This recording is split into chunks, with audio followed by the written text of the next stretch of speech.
Kaya says, long ago there was a camp of Nehiawat, which were strong allies with the Nakaway people. There was the Nakaway, and then the Nakota, and also the Nehiawat. Those three tribes, they were allied together. They were allied together usually against the Ayahchino, we call them in Cree. Ayahchino or Gaskdiostak, the Blackfoot. These tribes were always in a constant, they weren't in like full-blown battles, but more or less skirmishes. And a favorite thing that the young men would used to do was they used to go steal horses from each other. So there was always constant horse stealing. And sometimes it was people would be kidnapped between the tribes. The old people were always warning the young people, keep a lookout. Don't let your guard down because there could be Blackfoot anywhere. So happens these young ladies one day, they were going to go out berry picking. And so they walked along the river. And they were told beforehand not to go too far. But the spot where they went to go berry picking, that was already picked clean of all the berries. So they had no choice but to go further up the river. And as they were walking, they could see the camp. They couldn't see the camp no more. They couldn't hear the people no more. And they were far away. Finally, they got to this spot away from the camp, which had lots of Saskatoon berries. And so they started picking. There's 5 of them. They started picking, and their birch bark baskets were getting so full. They were laughing, and they were talking, and they were teasing each other. Then all of a sudden, in the distance, they could hear something. Horses. They thought those were Cree, Plains Cree. They're some of their relatives. But as they looked closer, they noticed that they looked different. And all of a sudden, they got really scared, and they realized that these were Blackfoots. There's 4 of them. 4 warriors, Blackfoot Warriors, riding towards them. So they all fled in different directions, running and screaming. One of them was running, and one of the Blackfoot Warriors just grabbed her by her back here in her dress, lifted her up and put her on his horse. And in his Blackfoot language, he said, "I have one." And so the Blackfoot Warriors took off back to where they came from.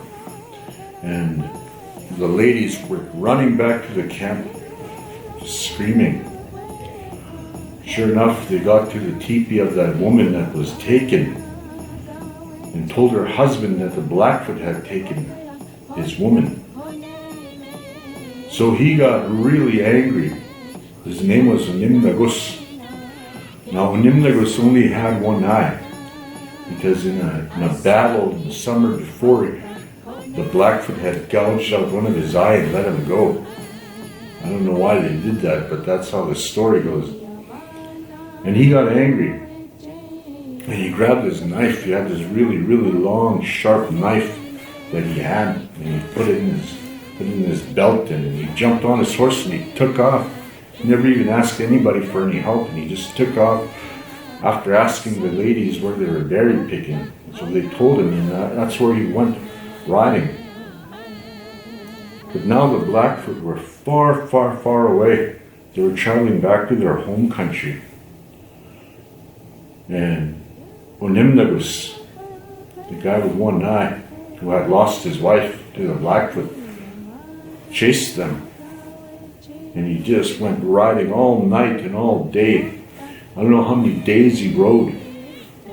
And then finally one night, as he was tracking them, he could see a fire, small fire in the distance. And he got off his horse. He went sneaking up to the fire and he was inspecting. And sure enough, all of the 4 warriors were sitting around the fire, along with his wife. And they were all laughing and talking, including his wife. And what really hurt him was when he saw his wife had her arm around one of the Blackfoots, and he looked at the feathers of this warrior, and he knew he was a chief, and his wife was just laughing along. Then all of a sudden, as he was looking, his wife started singing a song in Cree. And the song goes like this. Onen nagoswia nipagwatauhana aiskuche paskape oya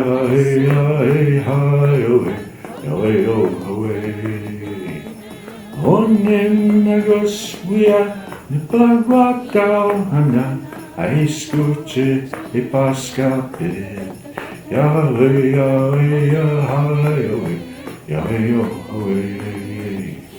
And when he heard that song, it really hurt him and it really angered him. The words to that song mean, Onimnagos, her husband with one eye. I don't like him because he has one eye only. And when she finished singing that song, all of them started burst out laughing, because a long time ago people knew each other's languages. And so he was sitting there wondering what to do. Then all of a sudden she starts singing another song. And the Blackfoot chief that she had her arm around, his name was Onstipaga. And she starts singing, Onstipaga, uya nisage hawana, aiskoche yokimawe, Yahweh, Yahweh, Yahweh, Yahweh, Yahweh. Onstipaga, nisage hawana, aiskoche yokimawe, Yahweh, Yahweh, Yahweh, Yahweh. And when he heard the words of that song, he got very angry. The words of that song mean Onstipaga, the chief. I love him because he's a great chief. And when he heard the words of that song, he got really angry. And his anger took over him. And he grabbed his knife and he ran straight for the fire.